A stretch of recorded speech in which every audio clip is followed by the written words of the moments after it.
Eto na nga, pinapakita talaga nila na hindi nagsisinungaling si Leviste. Kasi dito pa lang sa CCTV footage na pinalabas kuno pa ng DPWH pang nagpalabas, nagpapatunay lamang ito na yung dokumento na hawak ni Leviste ay legit na galing kay Cabral. The mere fact na merong meeting ang dalawang ito, yung hawak mismo ni Kong Leviste ngayon ay lehitimo at hindi na kinakailangan yung sinasabi nila na walang sapat na batayan o ebidensya na legit yung kanyang hawak. Yan nakita ninyo? Meron bang kayong nakitang sinyales na merong sapilitang nangyayari dyan? Ayan ang ayos ng kanilang pag-uusap habang naglalakad ng sabay. At ang giit pa ng mismong ombudsman kung saan silang sana dapat ang tagapamahala ng katotohanan ay sila pa ang nagsasabi na hindi raw ibinigay ang lahat ng kopya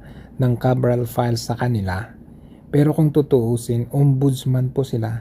Sila po yung tagapag-imbestiga. Sila ang may kakayahang makakuha ng kopya hindi lang kay Kong Leviste kundi pati mismo sa DPWH. Bakit hindi nila kunin mismo sa DPWH? Kasi meron naman silang kapangyarihan na magbigay ng sabpina para makakuha ng kopya. Pero tila baga, sila ay dumidepende kay Kong Leviste.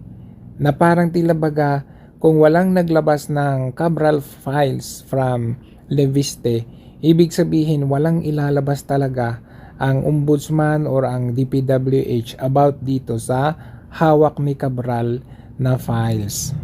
Itong Cabral files, ayon sa ombudsman, taliwas sa sinabi ng kongresista, lumutang din ang iba pang miyembro ng gabinete na umano'y nasa listahan. Sa gitna ng mainit na usapan sa umano'y bilyon-bilyong pisong insertion sa 2025 national budget, magkaiba ang sinasabi ng Office of the Ombudsman at ni Batangas Representative Leandro Leviste tungkol sa tinatawag na Cabral files. Ayon kay Assistant Ombudsman Nico Clavano, hindi raw ipinakita ni Leviste ang kompletong set ng mga dokumento ng yumaong DPWH Undersecretary Maria Catalina Cabral. Babala pa ni Clavano ang soft copies na nasa kamay ng mga third party, lalo na ang Word at Excel files, madaling mamanipula at hindi agad maituturing na matibay na ebidensya. Ito kasing kumakalat na video CCTV footage daw na totoo nga naman nakita natin sa footage na pumasok nga naman itong si Leviste sa room or sa opisina ni Yusek Cabral. Ito lamang po ay nagpapatunay na lehitimo ang hawak na dokumento ni Leviste. Regardless, ito tandaan natin regardless kung ito man ay sapilitan man o hindi. Pero kung makikita natin makikita natin ang ebidensya na hindi naman ito sapilitan.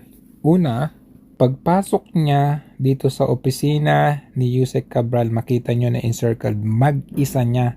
Wala man lang siyang bodyguard o kasama o kahit sino dyan. Mismong itong witness kuno ang nagsabi na may authority doon sa printed. I was there the entire time. May authority dun sa printed, pero meron pa po kasi siyang ibang mga statements na ina-attribute kay Yusek. Umamin si Leviste na noong araw na yon sinadya niya ang isang assistant secretary ng DPWH bago puntahan si Cabral. Pero sagot niya tungkol sa agawan umano ng dokumento. I vehemently deny na may inagawan akong dokumento from Yusek Cabral. At ang tanong ko po, bakit ngayon lang po yung sasabihin kung totoo man yan? You were able to get some documents from the desktop. Okay. Hindi mo lang sabihin, I hope that the public can see na lahat ng direction ko ay para maging transparent tayo sa budget. So, anong file nakuha mo, sir? Kung meron. Basta ang sinasabi ko kay Sec Vince, wag nang tanongin anong meron ako. Ilabas mo nang lahat ng meron ka. Giit ni Leviste, ang mga ginawa niya sa opisina ni Cabral ay may basbas daw ni DPWH Secretary Vince Dizon. Hindi rin daw niya ginagamit lamang si Cabral. Andun nga po si Yusek Cabral. Yeah. On the phone naman si Sec Vince. Wala naman nagsabi sa akin na makikipag-usap ako sa kanya. Wala naman nagsabi sa akin na huwag mong gawin yan. Pero pinabulaanan nito ni Dizon. Is that a district breakdown? Absolutely. Pero yung pagnakaw niya ng trans computer, huwag ang premature yan. Biruin ninyo siya na mismo ang nagsabi, pagnakaw yan ng file sa computer. So regardless kung ninakaw man niya yan o merong basbas, ibig sabihin yung hawak ngayon ni Leviste ay legit. So, ang hamon ng taong bayan ngayon, bakit hindi ilabas mismo ni Vince Dizon ang kung ano man ang hawak ni Leviste? And take note, hindi lang si Leviste ang may hawak niyan. Meron din palang hawak nitong tarantadong si Magalong na ito. Kasi may hawak ka na pala nung ikaw ay nasa ICI pa, bakit hindi mo inilabas? Kaya tarantado ka rin Mayor Magalong. Kasi bakit too late ngayon ka pa nag-iingay? Kailangan pa bang merong Kong Leviste na maglalabas nito? Na ikaw naman na parte naman talaga ng ICI, bakit hindi mo inilabas ngayon ka nag-iingay? Pero okay, sige, salamat pa rin dahil ikaw ay pinapatunayan mo na totoo. Parehas kayo ng hawak nitong si Kong Leviste. Kanya, hindi ko alam sa kanya kung saan niya nakuha, pero looking at the numbers na pinapakita niya, I have the same files. Kaparehong files na may siniwalat ni Batangas 1st District Representative Leandro Leviste ang hawak din umano ni Baguio City Mayor Benjamin Magalong. Nakuha niyang maito noong nagsisilbi pa siyang Special Advisor ng Independent Commission for Infrastructure o ICI. At natanong niya tungkol dito si dating DPWH Yusek Catalina Cabral nung una itong humarap sa komisyon. Siguro mga 2nd or 3rd week of September ko nakuha yun sa akin. Oh, di ba parehas kayo ng month ng pagkakuha ng files? September din nakuha ni Leviste yung file niya. Bakit ikaw ngayon kang lang nag-iingay hunghang ka? ICI, during the interview with first time na interview ni Yusek Cabral, at nataranta siya noon, nakita niya bakit meron ako noon. Nataranta siya, kita ko kagad Nataranta siya Tapos nung pinapa-explain ko sa kanya yung mga numbers. Nataranta daw siya na meron palang kopya si Mayor Magalong. Ang tanong, paano mo kinuha ang kopya mo? Dahil ngayon, pinapalabas nila si Kong Leviste na sa pilitang kinuha ang kanyang kopya. So yun ang aalamin natin. Tanungin natin, paano mo nakuha ang kopya mo? At nakuha mong kopya mo, bakit ka na nahimik? Nanginig siya bigla siyang inubo. Humingi ng tubig. Kasabang uminom ng tubig, nanginginig siya. Tapos hirap na hirap siyang explain. Nagpapalusot siya Pero alam ko familiar siya doon sa ako na yun sa file na yun. Sinabi rin ng alkalde na binigyan niya ng kopya nito si DPWH Secretary Vince Dizon. Nako po! Binigyan ka ng kopya, Dizon.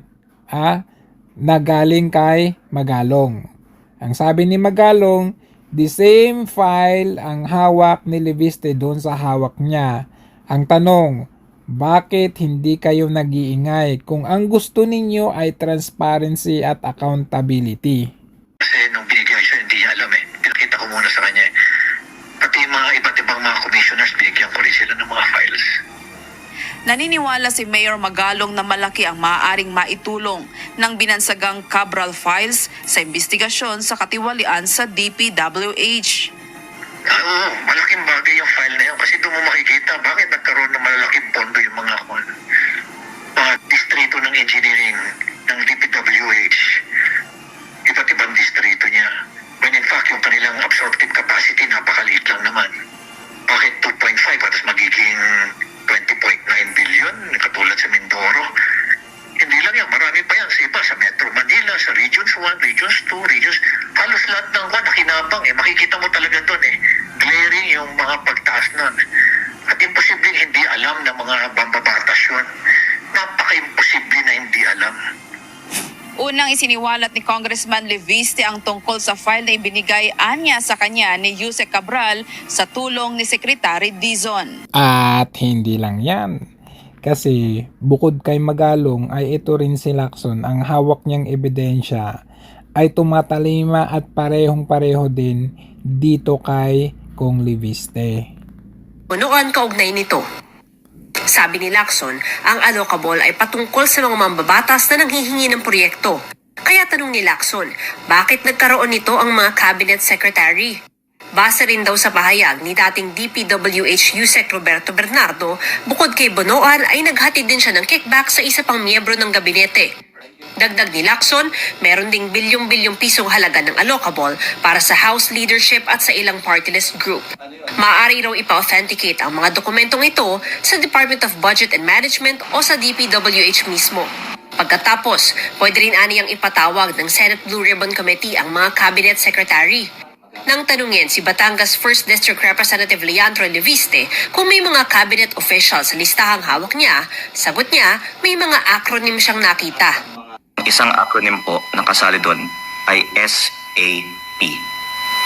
Hindi ko po masasabi sino si SAP, pero nandun po sa 8 billion pesos of projects si SAP. Hindi lang po yung listahang ito ang nakalap ko. Meron din po akong iba pang mga listahan ng mga insertions at ayon din po sa ibang mga nakalap kong mga ebidensya, lumabas din po doon ang acronym SAP.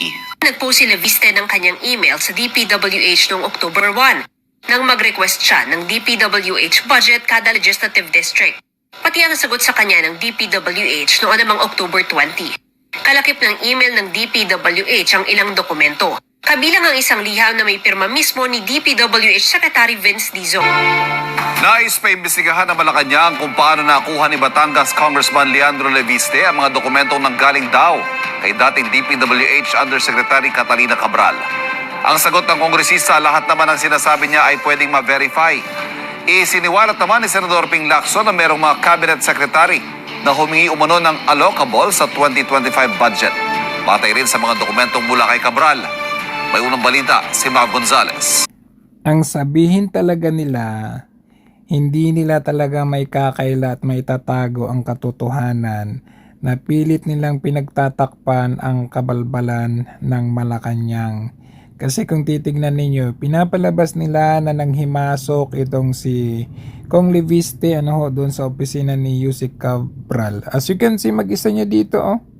Wala man lang siyang kasamang mga goons or private army or mga nakakatakot na kasama. Mag-isa niya, isang batang congressman, mag-isang sumugod with balls. At makikita naman natin wala sa kanyang karakter ang manugod na parang tilabaga magiging violente.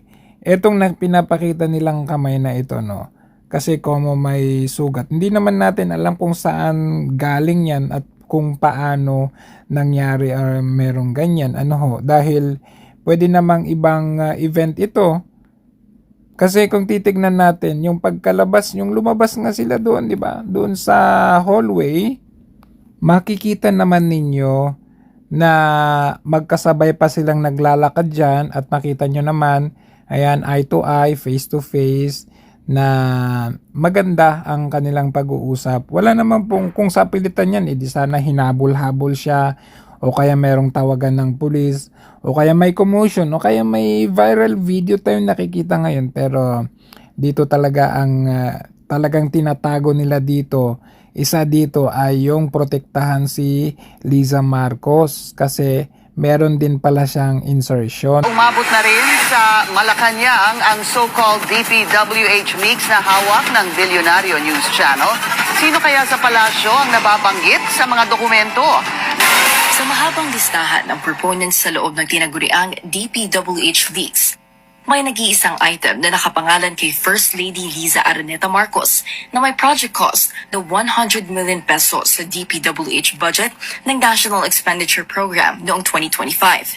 Nakalista sa ilalim ng OP ang proyektong ito na mayroon ding remarks na care of First Lady Liza Araneta Marcos with request letter from District Representative Faustino Ino D, ang 6th District Representative ng rehiyon at ang kasalukuyang House Speaker.